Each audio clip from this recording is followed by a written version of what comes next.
اعوذ باللہ من الشیطان الرجیم، بسم اللہ الرحمن الرحیم۔ قرض سے نجات کی دعا۔ سیدنا علی رضی اللہ تعالی عنہ بیان کرتے ہیں کہ ایک مکاتب غلام نے ان کے پاس آ کر کہا کہ میں اپنی مکاتب کی رقم ادا نہیں کر پا رہا ہوں، آپ ہماری کچھ مدد فرما دیجیے۔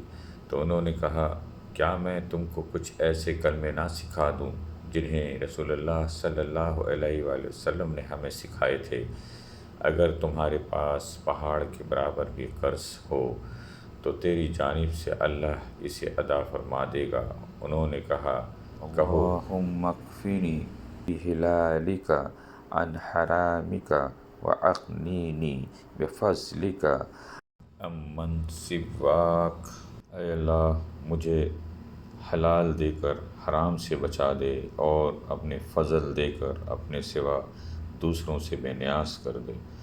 جامع ترمذی، حدیث نمبر 3563۔